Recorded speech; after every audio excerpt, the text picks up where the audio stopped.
बहुत सारे जो ऑफिसेज हैं वो शिफ्ट आपकी सरकार कर रही है। बहुत सारे कर्मचारियों को परेशानियां भी हैं, तो क्या सोचा है सरकार ने, क्या नहीं, करेगी? ऐसा है, जो विभाग है और जो मेन ऑफिसेज है वो तो शिमला में ही रहेंगे।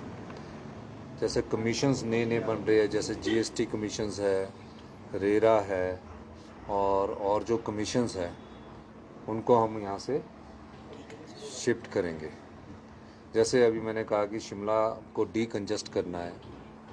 अगर मान लीजिए सीएम की गाड़ी ने जाना है तो इतनी लंबी लाइन लग जाती है, या ट्रैफिक जाम हो जाए तो 1.5 किलोमीटर तक लाइन लग जाती है।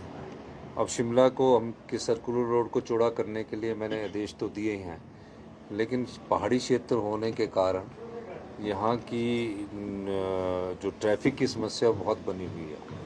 और सुबह के समय तो अगर 4 किलोमीटर का सफ़र तय करना है तो 1 घंटे के करीब लग जाता है। तो जो ऑफिस शिफ्ट हो सकते हैं, जिनके लिए जगह सरकारी उसमें उपलब्ध है, उनको हम शिफ्ट करने के बारे में विचार रखती है सरकार। लेकिन उन जिन ऑफिस को भी शिफ्ट किया जाएगा, जैसे कि वन विभाग का, वाइल्ड लाइफ का ऑफिस शिफ्ट किया है, क्योंकि सबसे बड़ा पौंग डैम का जो सेंचुरी एरिया है वो रामसेर साइड, जो वर्ल्ड नोन साइट है, उसकी वाइल्ड लाइफ के विंग की जरूरत धर्मशाला थी, तो उस विंग को हमने शिफ्ट किया है। लेकिन उनके जो कर्मचारी है वन विभाग के, कोई महिला कर्मचारी है यहाँ लगा है, उससे ऑप्शन लेंगे। अगर वो शिमला रहना चाहती है तो शिमला ही रहने दिया जाएगा, क्योंकि उनके परिवार के बच्चे पढ़ रहे होंगे या कोई पढ़ाई कर रहा होगा, कोई यहीं रहना चाहता होगा, तो उनको शिफ्ट नहीं किया जाएगा। और जो अधिकारी है, बड़े अधिकारी, उनको शिफ्ट किया जाएगा। इस दृष्टि से भी हमारी सरकार सोच रही है। और जहाँ जहाँ ऑफिसेज की बिल्डिंगें बनी हैं, पिछली भारतीय जनता पार्टी की सरकार 1,000 करोड़ की बिल्डिंगें बनाकर चली गई थी। 1,000 करोड़ की बिल्डिंगें खाली पड़ी है।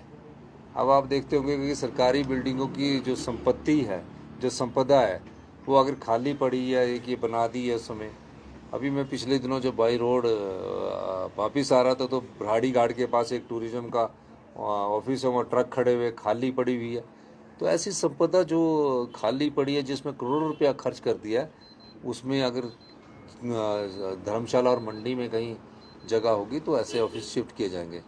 और जो मेन ऑफिस या विभाग जो होते हैं, डिपार्टमेंट जो होते हैं, उनको शिफ्ट करने का कोई विचार नहीं है, और ना डिपार्टमेंटों को शिफ्ट किया जाएगा, और ना ही यहाँ से सरकारी कर्मचारियों को उतना शिफ्ट किया जाएगा। उनकी जगह दूसरे कर्मचारियों की नियुक्ति की जाएगी जो ऑफिस शिफ्ट होंगे, और जो कर्मचारी यहाँ रहना चाहते हैं वहाँ यहाँ रहेंगे। सर, पर्यटन के क्षेत्र में सर, क्योंकि पहलगाम हमले के बाद ये माना जा रहा था कि हिमाचल में टूरिस्ट जो है अब आएगा, लेकिन अभी तक टूरिस्ट यहाँ पर वैसा नहीं आ पा रहा है। गर्मियों का सीज़न जो है वो टूरिस्ट सीज़न चल रहा है। मैं सभी अपने देश के पर्यटकों से और देश के नागरिकों से कहना चाहूँगा कि जो भी हिमाचल प्रदेश घूमने आना चाहते हैं और यहाँ की साफ वायु का आनंद उठाना चाहते हैं, स्वच्छ वातावरण का आनंद उठाना चाहते हैं, हिमाचल प्रदेश में कोई ऐसी बात नहीं है। और जब ये वार भी हो रही थी, उस समय भी हिमाचल में बहुत अधिक टूरिस्ट था, लेकिन आज भी हिमाचल सबसे शांति प्रिय प्रदेश है। और हिमाचल में मैं सभी जो टूरिस्ट आना चाहते हैं उनका स्वागत है। हिमाचल उनके स्वागत के लिए खड़ा है। और हिमाचल में किसी प्रकार की अनहोनी की घटना ना तो वार के समय हुई है, ना भविष्य में होने की संभावना है। हम चाहते हैं सभी पर्यटक आए और यहाँ स्वच्छ वायु का आनंद ले, यहाँ की आबो हवा का लुत्फ उठाए। और यहाँ जो भी आना चाहते, चाहे बच्चे आना चाहते हैं, नए शादी वाले आना चाहते हैं या बुजुर्ग आना चाहते हैं, उनके लिए हिमाचल स्वागत के लिए तैयार है। सर, भाजपा ने कानून व्यवस्था पे बहुत सवाल उठाए हैं। मैं देश के आह्वान किया केंद्र सरकार से।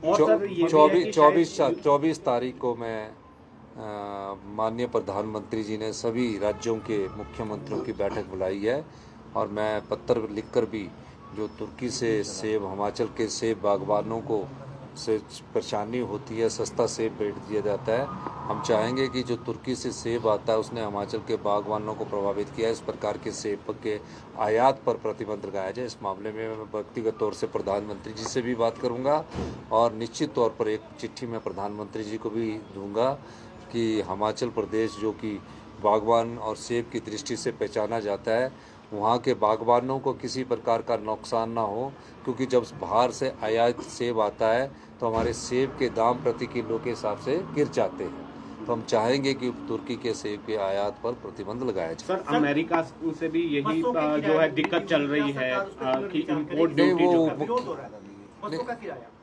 वो क्या कहा, इम्पोर्ट ड्यूटी को लेकर भी सवाल है। यूएसए से जो है इम्पोर्ट होता है और अभी शायद नहीं, मैं तो हिमाचल प्रदेश के बागबानों ने बड़ी कड़ी मेहनत करके हिमाचल प्रदेश को सेब के रूप में विकसित किया है और 40-50 साल से बागबान एक पौधे को अपने बच्चे की तरह पालते हैं और फिर जब उसको पालने में ही उसका इतना खर्चा हो जाता है और उसका मूल्य उतना नहीं मिलता है तो निश्चित तौर पर बागबान को दुख होता है। लेकिन वो इस उम्मीद के साथ कि अगले साल मुझे अच्छा दाम मिलेगा। लेकिन पिछले कुछ समय से तुर्की से जो आयात सेब है उसने हिमाचल प्रदेश के बागवानों पर चोट लगाई है, जम्मू कश्मीर के बागवानों पर भी चोट लगी है और जो अमेरिका से भी आयात सेब है उसने भी किसी न किसी तरह से हिमाचल प्रदेश के बागवानों ने उनको नुकसान पहुंचाया है।